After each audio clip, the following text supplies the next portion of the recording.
حقیقت و اقسام شرک، مصنف ڈاکٹر اسرار احمد، مکتبۃ خردام القرآن، لاہور۔ شرک فی الذات۔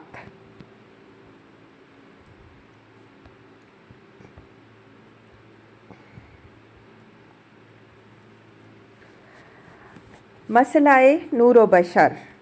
شرک کی دوسری قسم شرک فی الصفات کی بحث شروع کرنے سے پہلے میں ایک اہم علمی نقطے پر بات کرنا چاہتا ہوں۔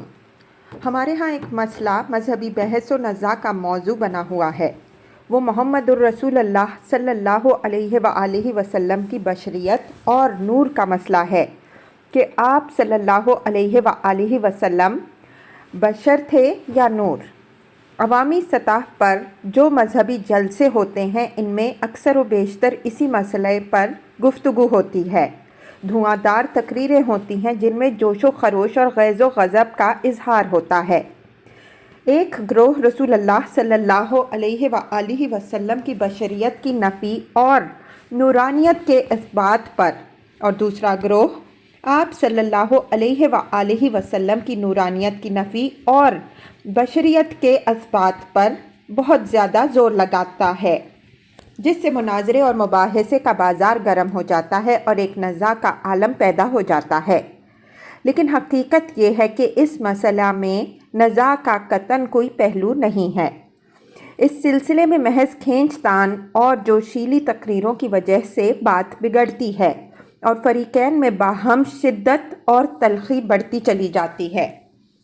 جان لیجئے کہ نبی اکرم صلی اللہ علیہ وآلہ وسلم کے معاملے میں نہ یہ کہنا درست ہے کہ آپ صلی اللہ علیہ وآلہ وسلم بشر نہیں تھے بلکہ نور تھے، اور نہ یہ کہنا درست ہے کہ آپ صلی اللہ علیہ وآلہ وسلم نور نہیں تھے بلکہ بشر تھے۔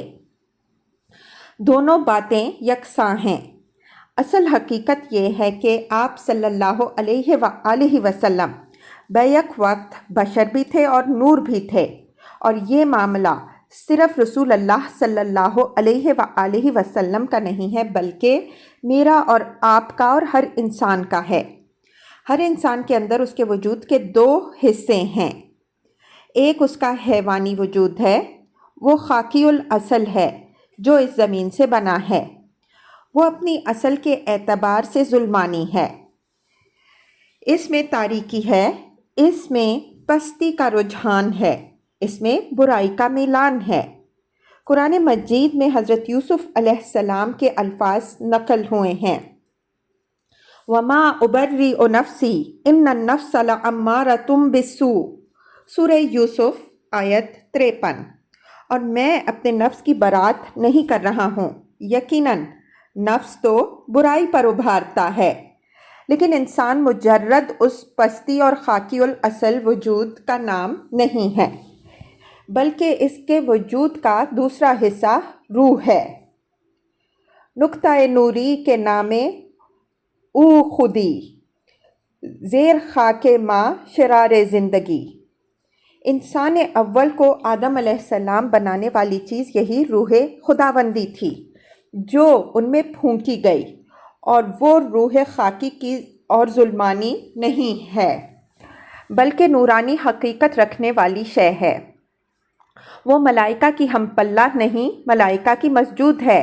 ملائکہ نوری الاصل ہیں، تو کیا روح خاکی الاصل ہے؟ نہیں، روح خاکی اور ظلمانی نہیں ہے بلکہ نورانی ہے۔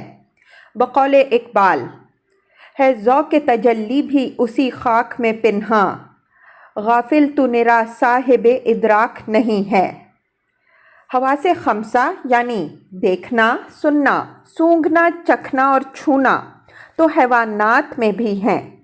انسان نے بھی اپنی حقیقت اگر یہی سمجھی تو اس نے گویا اپنی اصل عظمت کو نہیں پہچانا۔ ادراک تو اصل میں اپنے سے باہر کی کسی شے کو محسوس کرنا ہے، جبکہ روشنی تو خود اپنا ظہور چاہتی ہے، اپنی تجلی چاہتی ہے۔ تو انسان کی حقیقت یہ ہے کہ اس کے وجود کے دو حصے ہیں۔ ایک اس کا یہ حیوانی وجود ہے جو خاکی الاصل ہے، ظلمانی الاصل ہے، اس کا میلان پستی اور گناہ کی طرف ہے، اور ایک اس کا روحانی وجود ہے جو نورانی الاصل ہے۔ اللہ تعالیٰ نے فرشتوں سے فرمایا تھا فَإِذَا سَوَّيْتُهُ وَنَفَخْتُ فِيهِ مِن رُّوحِي فَقَعُوا لَهُ سَاجِدِينَ۔ الحجر آیت 29۔ پس جب میں اسے آدم علیہ السلام کو بنا سنوار لوں اور اس میں اپنی روح میں سے پھونکوں تو گر پڑنا اس کے سامنے سجدے میں۔ یہاں روح کی نسبت اللہ تعالیٰ نے خود اپنی طرف کی ہے۔ تو یہ ہے ہمارا وہ نورانی عنصر جو ہر ایک انسان میں ہے، لیکن گر حفظ مراتب نہ کنی زندگی کے مصداق سب کا نور برابر تو نہیں ہے۔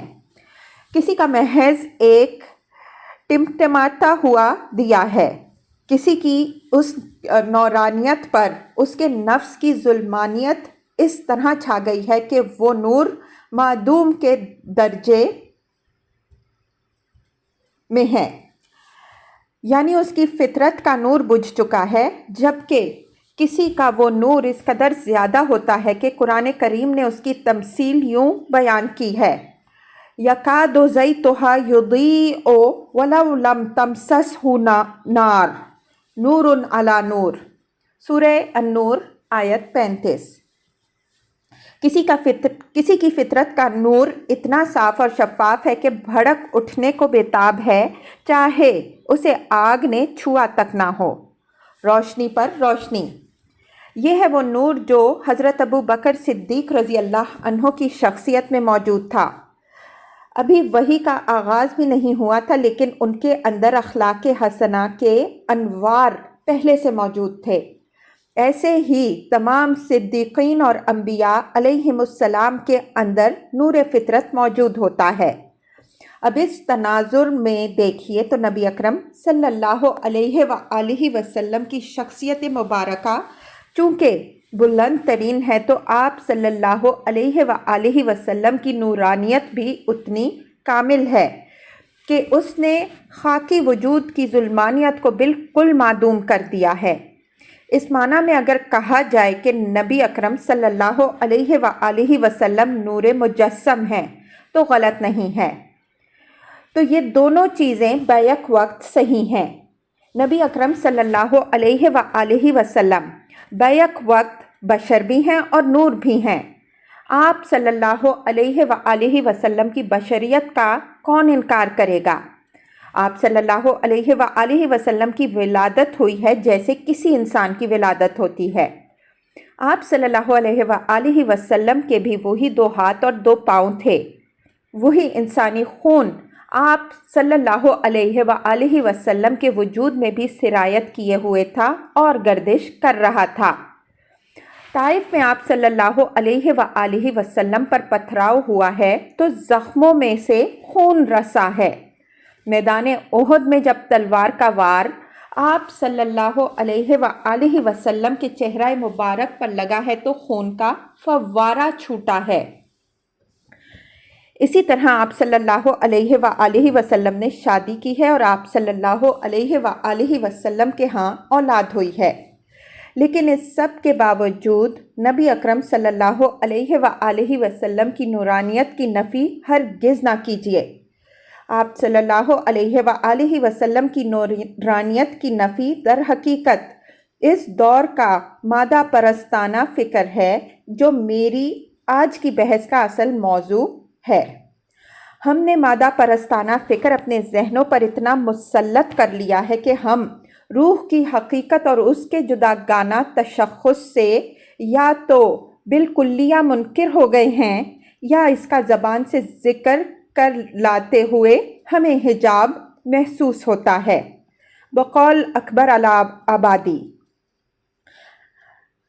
رقیبوں نے رپٹ لکھوائی ہے جا جا کے تھانے میں کہ اکبر نام لیتا ہے خدا کا اس زمانے میں۔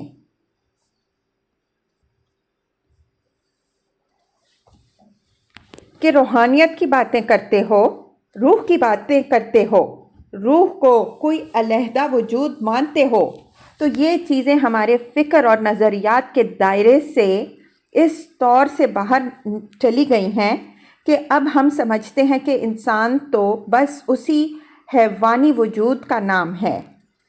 ہم اپنے اس وجود حیوانی ہی کو اصل انسان سمجھے بیٹھے ہیں، اس لیے نورانیت کی نفی ہو رہی ہے۔ اس بات کو یوں بھی سمجھا جا سکتا ہے کہ ہمارا جو نورانی عنصر ہے، ایمان اور عمل صالح سے اس کی نورانیت میں اضافہ ہوتا ہے اور اس کے برعکس گناہوں اور نفسانیت سے یہ نور بجھتا چلا جاتا ہے۔